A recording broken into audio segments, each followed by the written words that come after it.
கற்பக பெருமான் உச்சந்தலையில்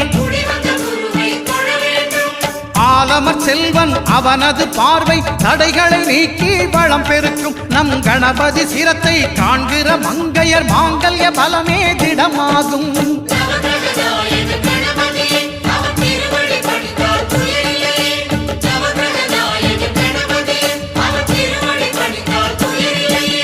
ஒன்பது கோளும் ஒன்றாய் காண